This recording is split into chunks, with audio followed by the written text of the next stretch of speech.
Monsieur, dame, la société, les amis, si vous vous rendez à Léogane un jour, cette ville de l'Ouest haïtien, et que vos pas vous conduisent au cimetière de la ville, derrière Baron, tout de suite sur la gauche, vous verrez un tombeau étrangement fleuri. Tapissé d'hibiscus aujourd'hui, il peut être le lendemain couvert de roses ou d'orchidées. C'est comme ça. Toutes les nuits, le lieu change de parure. Tous les jours, d'autres fleurs viennent cacher l'épitaphe incrustée dans le ciment. Quel mystère! Il était une fois une vieille femme en Haïti, à Léogane, qui vivait seule. On ne lui connaissait pas d'amis ni de parents. Mais selon la période, elle faisait venir 2 ou 3 servantes pour le nettoyage de sa maison, mais toutes rapportaient que Yaya, c'était le nom de la vieille, hein, Yaya leur interdisait l'accès à une chambre de la maison. Elle rapportait aussi que le matin, la vieille avait des ongles qui poussaient exagérément. Elle coupait les ongles repoussants et surtout, elle avait des seaux de sang qui débordaient à tribord comme à bâbord. Et cela n'a pas manqué de nourrir, d'amplifier la rumeur de femmes loups-garous qui couraient sur le côte de la vieille femme. Marius, sa maison conservait une petite friche, quoique mal entretenue. Les poteaux étaient reliés vers le haut par des dentelles de bois finement ciselées et une petite balustrade coquette en bois, comme notre petite maison en Haïti faisait le pourtour du perron. Et toutes les après-midi, on pouvait la voir dans une dodine, et en Haïti, dodine, fauteuil en bascule.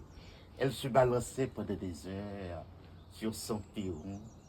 Alors, toujours, elle était vêtue d'une robe grise, et puis elle avait un châle, un vieux châle comme en guenille, qui était jeté sur ses épaules, le châle dont les 2 pans balayaient le sol.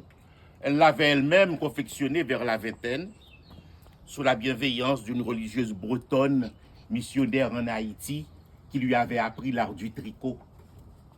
Et alors, tandis qu'elle se balançait sur sa dodine, lui arrivaient des colibets.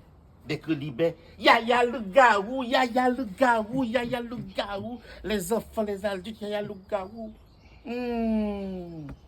Mettez-vous à sa place.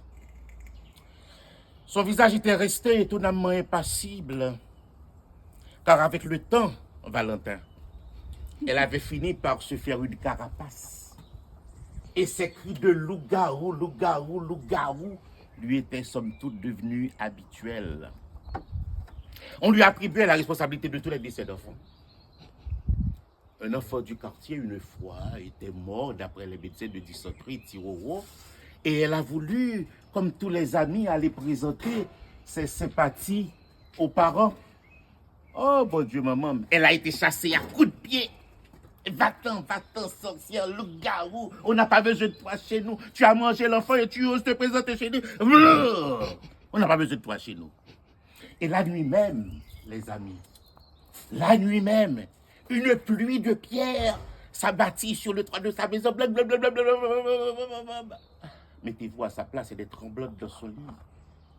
Elle priait en demandant à Dieu de prendre son âme, d'accepter son âme au paradis.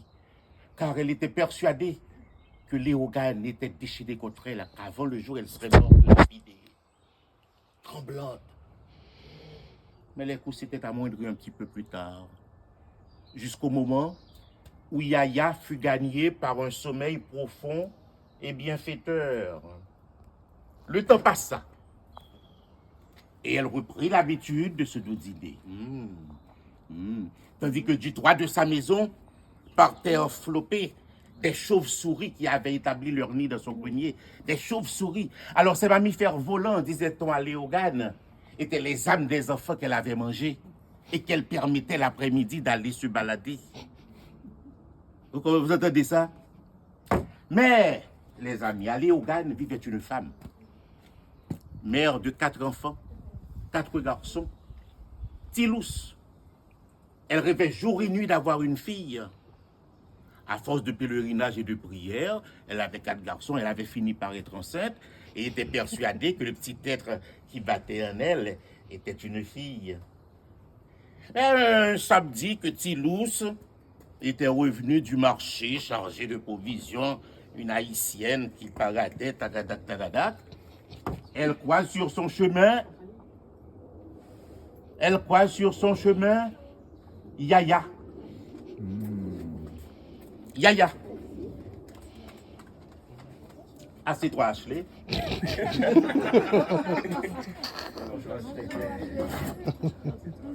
Assieds-toi. Elle croise sur son chemin Yaya, la femme loup-garou. Alors, ciel, miséricorde, dit Tius en elle-même. Et la vieille femme s'adressa à Tius.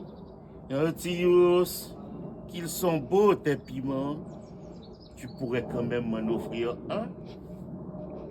Par générosité ou par peur, Tius tendit la main et la vieille dame se servit. Elle a pris un piment, un beau piment bouc. Sauf que Tius arrive à la maison, elle sent un liquide chaud couler le long de ses cuisses. C'était fait. Et tout Léogane a su que Yaya a encore mangé une enfant. 2 ans, 3 ans, 4 ans passèrent sans que Tius ait pu à nouveau tomber enceinte. Elle a tout essayé. Les obstétriciens haïtiens l'ont soigné, rien à faire. Mais, 27 années, où on annonça un cyclone nommé Inès, un cyclone d'une violence sans pareille. Et alors, comme cela arrive souvent en Haïti, et chacun, l'inondation charrie les objets de valeur, vous savez. Alors, chacun essaye de récupérer dans le sable. Hein. On raconte que Yaya s'affairait avec une pelle à déterrer un sac rempli de pièces de monnaie quand il y a eu un regain subit du vent. Une pièce de tôle se détacha d'une toiture et atterrit tout droit sur la vieille dame qui tomba raide et partit au pays sans chapeau. Au mystère. 9 mois après, Tius accoucha d'une petite fille que pendant 6 ans elle n'a pas pu avoir. Bien entendu, à Léogane, personne n'assista aux obsèques de Yaya, à part Lifette, une dame folle, et les croque-morts haïtiens. Mais jamais des dépouilles n'ont été aussi légères. Et les croque-morts haïtiens, qui suivant les difficultés qu'ils ont à mettre en terre un cercueil, savent si l'âme est bonne ou mauvaise, avaient annoncé à qui voulait l'entendre que Yaya était une sainte. Sa tombe n'avait pas besoin de main humaine en effet pour être garnie, puisque le lendemain, on a vu un monticule de fleurs recouvrir la tombe de Yaya. Les lépreux y viennent demander grâce et s'en vont guéris. La fille de Tilous, atteinte d'une grave maladie, recouvra la santé quand sa mère l'a amenée sur le tombeau de la vieille dame. Tous les organes défilent désormais avec respect pour demander grâce et bénédiction. Yaya est devenue la grande protectrice de la ville, se rangeant à côté de la reine d'Anakaona que tu connais, l'homme. Eh bien, Yaya, qui a été maltraité, méprisé durant sa vie, s'est réconcilié avec Léogane dans la mort.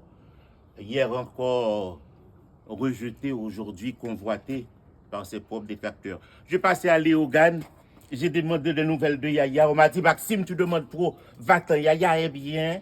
Yaya nous protège. Va-t'en. J'ai voyagé, j'ai atterri ici, chez Coralie et Olivier pour vous raconter cette petite histoire.